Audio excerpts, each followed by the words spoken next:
Hello friends, नमस्कार। एक बार फिर से स्वागत है आप सब लोगों का मेरे यूट्यूब चैनल में। हम लोग लेके आए हैं आप लोगों के लिए वीडियो है सब्जेक्ट वर्ब एग्रीमेंट। दोस्तों ये बहुत ही शानदार, बहुत ही इंपॉर्टेंट टॉपिक है। हर एक कंपटीशन एग्जाम में, चाहे वो हमारे टीचर के ग्रेड एग्जाम्स हों या फिर बैंक एसएससी या जितने भी एग्जाम जिनमें इंग्लिश आती है, जिनमें टेंसेज आता है, टेंसेज के बाद में जो सबसे इंपॉर्टेंट टॉपिक है वो दोस्तों हमारा यही है सब्जेक्ट वर्ब एग्रीमेंट। इसके 2 पार्ट पहले से डाल चुके हैं, अगर आपने नहीं देखे हैं तो आप उनको देख सकते हैं। ये हमारा तीसरा पार्ट और अंतिम पार्ट है। लास्ट 10 रूल्स हम लोग करने वाले हैं, इसके बाद में इसकी वर्कशीट को हम लोग करेंगे दोस्तों। तो दोस्तों करते हैं आज की शानदार वीडियो की शुरुआत।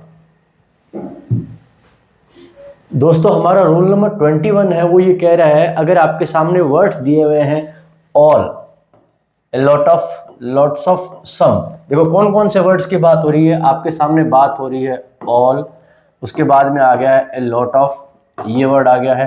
उसके बाद में आ गया है लॉट्स ऑफ और उसी के साथ साथ में आ गया है सम। दोस्तों जब भी ये वर्ड्स आएंगे, ये वर्ड्स फ्रेज के रूप में आएंगे और ये जो है किसी भी सेंटेंस के सब्जेक्ट का काम करेंगे। और जैसे कि आपको पता है हमें वर्ब जो लगानी है वो किसके अनुसार लगानी है, सब्जेक्ट के अनुसार। अब जब ये आएंगे तो हमें वर्ब कैसे लगानी है, सिंगुलर लगानी है, प्लूरल, दोनों आएंगी। किस प्रकार से लगानी है वो देखते हैं दोस्तों एग्जांपल से। All of my dresses. दोस्तों ड्रेसेज जो है वो हमारा काउंटेबल है, तो काउंटेबल के साथ में हमारी जो वर्ब आएगी वो दोस्तों कैसी आ जाएगी, प्लूरल। तो आप लोग समझ गए होंगे कि जब भी हमारा नाउन जो यहाँ पे काम में आ रहा है अगर वो काउंटेबल है तो हमारी जो वर्ब आएगी वो दोस्तों कैसी आ जाएगी, वो आ जाएगी प्लूरल। अब देखो आगे देखो, a lot of food. Food जो है वो क्या है, अनकाउंटेबल। तो इसका मतलब आप ये जान गए हैं कि जब भी अनकाउंटेबल नाउन आता है तो उसके साथ में हमारी वर्ब कैसी है दोस्तों। यहाँ पे देखिए सिंगुलर है, तो यहाँ पे हमारी जो वर्ब हो जाएगी वो दोस्तों हो जाएगी सिंगुलर। इसी प्रकार से देखते हैं some of the books. Books countable है तो यहाँ पे आ जाएगा आर, प्लूरल। तो ठीक है, आप समझ गए होंगे कि जब भी ये वर्ड्स आते हैं, ऑल हो गया, ए लॉट ऑफ हो गया, लॉट्स ऑफ हो गया, सम हो गया, इनके साथ में सिंगुलर प्लूरल दोनों आएगी। कैसे आएगी, दोनों ऐसे आएगी कि जब भी हमारा नाउन जो इससे पहले दिया हुआ है वो अगर काउंटेबल है तो वर्ब आ जाएगी प्लूरल, और अगर वो अनकाउंटेबल है तो वर्ब आ जाएगी हमारी सिंगुलर। अगला है हमारा, जब भी हम किसी भी सेंटेंस के अंदर विश या रिक्वेस्ट की बात कर रहे हैं, मैं विश करता हूं कि काश में ऐसा होता, काश में वैसा होता, या हम कोई रिक्वेस्ट कर रहे हैं, तो नॉर्मली जो वर्ब आनी चाहिए वो वर्ब नहीं आएगी, उसकी अपोजिट वर्ब आएगी दोस्तों। देखते हैं एग्जांपल से, इनको समझते हैं। पहला सेंटेंस है आई विश आई। अब आई के साथ में यहाँ पे वर दिया हुआ है। आई के साथ में वर कब आता है, जब इमेजिनेशन होता है। यूजुअली आई के साथ में दोस्तों क्या आता है, वॉज। जैसे मैंने बोला आई वॉज इल यस्टरडे, कल मैं क्या था दोस्तों, बीमार। अब ठीक है, मैंने ऐसा बोला तो यहाँ पे आई के साथ में वॉज आ गया, लेकिन यहाँ पे जो परिस्थिति है, यहाँ पे इमेजिनेशन है, तो यहाँ पे जो आई आया है, आई के साथ में क्या आ गया दोस्तों, वर आ गया। उसी प्रकार से अगला सेंटेंस है इफ ही को मैंने यहीं पे हाईलाइट किया है। ही के साथ में हमेशा सिंगुलर आता है, वॉज आता है, लेकिन यहाँ पे क्या है, यहाँ पे भी दोस्तों वर आ गया है, क्योंकि यहाँ पे क्या है, इमेजिनेशन की बात है, तो ये हो गया है वर। उसी प्रकार से रिक्वेस्ट की बात की जा रही है। We request that everyone. Everyone एक ऐसा वर्ड है जो हमेशा और हमेशा सिंगुलर वर्ब लेता है, और लेकिन यहाँ पे हमारी जो वर्ब आएगी वो है कैसी है, प्लूरल। इसका सिंगुलर कैसा होता दोस्तों, अगर इसके साथ में एस लगा होता। ठीक बात है, तो इसका मतलब आप समझ गए होंगे, जब भी हम विश या रिक्वेस्ट की बात करते हैं तो जो वर्ब आनी चाहिए वो वर्ब नहीं आती, उसकी अपोजिट वर्ब आ जाती है दोस्तों। अब अगले देखो, अगला जो नाउन है एक ऐसा नाउन है जिसमें 2 पार्ट होते हैं और दोनों सिमिलर होते हैं। कैसे, ये हमारा है टोंग यानी चिमटा, 2 सेम पार्ट होते हैं। हमारे पैंट्स और ट्राउजर, इनमें भी 2 सेम पार्ट होते हैं। हमारी सीजर्स कैंची सेम पार्ट होते हैं। ग्लासेस चश्मा इसमें सेम पार्ट होते हैं। शॉर्ट्स नेकर इसमें सेम पार्ट होते हैं। उसी प्रकार से बाइनोकुलर्स दूरबीन उसमें सेम पार्ट होते हैं। प्लायर्स ये एक तरह का टूल है, इसमें भी सेम पार्ट होते हैं। उसी प्रकार से जीन्स, इसमें भी सेम पार्ट है। ऐसे नाउन्स जिनमें 2 सेम पार्ट होते हैं उनके साथ में हमारी जो वर्ब लगेगी वो दोस्तों कैसी लगेगी, प्लूरल लगेगी। देखो माई ग्लासेज, ग्लासेस के बाद में क्या लिखा हुआ है, आर ब्रोकन, तो ये प्लूरल आ गई। लेकिन दोस्तों यहाँ पे एक बात को ध्यान रखना है, इनको हम लोग सिंगुलर भी बना सकते हैं। इनको सिंगुलर कैसे बनाएंगे? इनको सिंगुलर ऐसे बनाएंगे, ग्लासेस से पहले हम जोड़ लेंगे ए पेयर ऑफ। जब भी जोड़ेंगे ए पेयर ऑफ तो उसके साथ में हमें कैसी वर्ब लगानी है यहाँ पे दोस्तों? इज लगानी है। इसका मतलब सिंगुलर लगाना है। यूजुअली इनके साथ में जब नॉर्मल बात करेंगे तो इनके साथ में प्लूरल वर्ब आएगी, लेकिन अगर इनको सिंगुलर बनाना है तो a pair of, a piece of, इस तरह से लिखेंगे। और इस तरह से जब लिखेंगे तो जो वर्ब जो हमारी आ जाएगी वो कैसी आएगी दोस्तों? सिंगुलर आ जाएगी दोस्तों।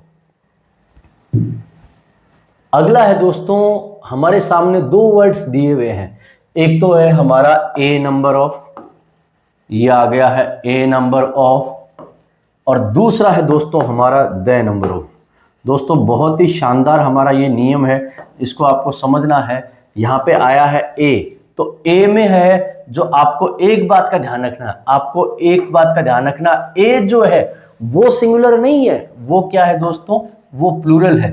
यहाँ पे थोड़ा सा उल्टा काम है। और ए के अलावा क्या दिया गया है? वो दिया गया है द, तो वो क्या है दोस्तों? वो है सिंगुलर। ये कैसा हो गया सर? अभी एग्जांपल से इसको समझते हैं। आपके सामने सेंटेंस है a number of students, students plural है, यहाँ पे वर्ब क्या आएगी? प्लूरल आएगी। हालांकि शुरुआत क्या से हो रही है? ए से हो रही है, लेकिन वर्ब आ रही है हमारी प्लूरल। ठीक बात है। अब द नंबर ऑफ स्टूडेंट्स, यहाँ पे भी स्टूडेंट्स था और यहाँ पे भी स्टूडेंट्स है, लेकिन यहाँ पे जो वर्ब आ रही है वो कैसी आ रही है दोस्तों? इज, जो कि सिंगुलर है। मैं फिर से रिपीट कर रहा हूं मेरी बात को। ए वाला जो सेंटेंस है, ए नंबर ऑफ वाला जो सेंटेंस है, उसके साथ में वर्ब हमें प्लूरल लगानी पड़ेगी। ए का मतलब एक होता है, लेकिन नंबर ऑफ के साथ में आएगा तो प्लूरल वर्ब लेगा। और उसी प्रकार से द नंबर ऑफ जब भी आएगा तो वर्ब कौन सी आएगी दोस्तों? सिंगुलर आ जाएगी। दोस्तों अगला जो हमारा नियम है वो ये कह रहा है कि अगर आपके सामने कोई जेरेंट दिया हुआ है। अब दोस्तों जेरेंट क्या होता है? अगर मैं जेरेंट की आपके सामने बात करूं तो जेरेंट का मतलब ये होता है वर्ब के साथ में आईएनजी फॉर्म लगा हुआ है, और वर्ब के साथ में जो आईएनजी फॉर्म लगा हुआ है वो नाउन का काम कर रहा है और वो सेंटेंस के शुरुआत में आता है। अगर ऐसा हो तो हमें क्या लगाना पड़ेगा? हमारी वर्ब सिंगुलर आएगी। लेकिन एक चीज और दी हुई है, अगर यहाँ पे एक चीज और हो, इन्फिनिटिव। अगर दोस्तों इन्फिनिटिव हो, अब इन्फिनिटिव क्या होता है दोस्तों? टू के साथ में वर्ब की फर्स्ट फॉर्म, अगर ये भी होता है तो हमारा क्या आएगा? वर्ब सिंगुलर आएगी। मैं फिर से रिपीट कर रहा हूं, जेरेंट वर्ब के साथ में आईएनजी, और दूसरा हमारा क्या आ गया? इन्फिनिटिव, टू के साथ में वर्ब की फर्स्ट फॉर्म। ये जब भी आते हैं तो इनके साथ में हमेशा और हमेशा हम लोग कैसी वर्ब लगाएंगे दोस्तों? सिंगुलर। देखिए एग्जाम्पल देखते हैं। स्विमिंग, ये वर्ब है लेकिन वर्ब के साथ में आईएनजी लगा हुआ है और नाउन का ये काम कर रहा है। यहाँ पे इकाई का काम कर रहा है, यहाँ पे वर्ब का काम नहीं कर रहा है, ये नाउन का काम कर रहा है। तो वर्ब जो आ गई है वो हमारी कैसी आ गई दोस्तों? सिंगुलर, इज आ गया। उसी प्रकार से टू स्विम आफ्टर ए मील, अब यहाँ पे भी वर्ब आ गई है, वो कैसी आ गई है? सिंगुलर। तो दोस्तों आप समझ गए होंगे, जहां जेरेंड आएगा और इन्फिनिटिव आएगा उसके बाद में हमेशा सिंगुलर वर्ब आएगी। तो दोस्तों अगला हमारा जो नियम है वो हमसे ये कह रहा है कि अगर कभी भी हम लोग यूज कर रहे हैं द के साथ में किसी भी एडजेक्टिव को। अब दोस्तों एडजेक्टिव कौन से वर्ड है? एडजेक्टिव वो वर्ड है जो नाउन या प्रोनाउन की क्वालिफाई करते हैं, उसकी विशेषता बताते हैं। जैसे हो गया रिच, हो गया पुअर, हो गया ब्लैक, हो गया व्हाइट, हो गया शॉर्ट, हो गया टॉल, हो गया, ये सारे क्या हो गए? एडजेक्टिव। जब ऐसा आता है तो हमेशा हम लोग वर्ब जो लगाएंगे वो आएगी प्लूरल। कैसे सर समझाइए? चलो देखते हैं एग्जाम्पल से। यहाँ लिखा है द रिच, रिच का मतलब है जितने भी अमीर लोग हैं वो सारे। अब the rich are not always happy, तो यहाँ पे आर आ गया जो हमारी प्लूरल वर्ब है। इसी प्रकार से द वाइज का मतलब जितने भी बुद्धिमान लोग हैं वो सारे। तो यहाँ पे क्या आ गया है दोस्तों? यहाँ पे भी क्या आ गया? आर। तो आप समझ गए होंगे कि जब भी आएगा द और द के साथ में दिया गया है एडजेक्टिव तो वो पूरी जाति को, पूरी कम्युनिटी को इंडिकेट करेगा। तो हमारी जो दोस्तों वर्ब आएगी वो कैसी आएगी? प्लूरल आ जाएगी दोस्तों।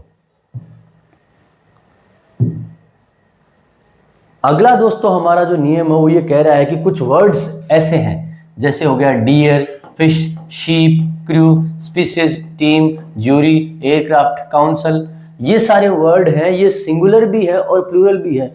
अब सर सिंगुलर प्लूरल दोनों है तो वर्ब कैसे लगाएंगे? वर्ब भी दोनों आ जाएगी। कैसे सिंगुलर कैसे प्लूरल? चलिए देखते हैं, समझते हैं। ए डियर इज। अब डियर जो है वो सिंगुलर प्लूरल दोनों है, लेकिन डियर के पहले मैंने लगा दिया है ए, तो ये बन गया सिंगुलर, तो वर्ब जो आ गई है वो हमारी कैसी आ गई है दोस्तों, सिंगुलर। उसी प्रकार से यहाँ पे भी डियर लिखा हुआ, लेकिन उससे पहले लिखा गया है टू, तो ये बन गया प्लूरल, तो वर्ब आ जाएगी हमारी दोस्तों प्लूरल। तो मतलब ये सारे वर्ड सिंगुलर प्लूरल दोनों हैं, लेकिन इनको किस तरह से यूज किया जा रहा है, सिंगुलर सब्जेक्ट के रूप में या प्लूरल सब्जेक्ट के रूप में, वैसी वर्ब इनके साथ में आ जाएगी दोस्तों। अगला हमारा ये है कि जब भी नथिंग बट आता है, सेंटेंस की शुरुआत में आ रहा है नथिंग बट, अब उसके साथ में हो सकता है सिंगुलर हो सकता है प्लूरल नाउन दिया हो सकता है अनकाउंटेबल नाउन भी दिया हो, लेकिन जो हमारी वर्ब आएगी वो दोस्तों हमेशा और हमेशा कैसी आएगी, सिंगुलर आएगी, प्लूरल कभी भी नहीं आएगी। नथिंग बट ट्रीज, ट्रीज तो प्लूरल है, लेकिन वर्ब हमारी कैसी है दोस्तों, यहाँ पे वॉज आ रही है जो कि सिंगुलर है। तो नथिंग बट के साथ में कैसा भी नाउन आए, लेकिन वर्ब जो आएगी वो सिंगुलर आएगी दोस्तों। अगला है हमारा, अगर सेंटेंस की शुरुआत ऐसे फ्रेजेस से हो, 1/3, 2/3 या 3/4, इस तरह से सेंटेंस की शुरुआत हो और उसके बाद में कोई भी नाउन दिया हुआ है, तो हमारी वर्ब कैसी आएगी दोस्तों, वर्ब सिंगुलर भी आ सकती है, प्लूरल कैसे अभी देखते हैं। 1/3 of the sugar, sugar uncountable noun है, इसलिए वर्ब आ गई है सिंगुलर।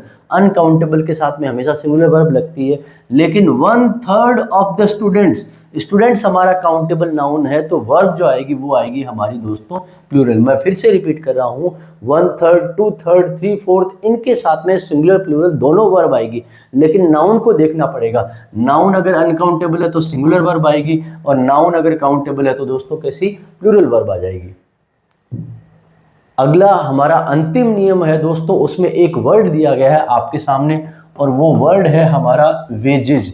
दोस्तों ये जो वेजेज वर्ड है, इसके दो मतलब होते हैं दोस्तों। एक तो इसका मतलब होता है सैलरी या किसी मजदूर का मेहनताना, और दूसरा जो मीनिंग होता है वो दोस्तों होता है हमारा पनिशमेंट।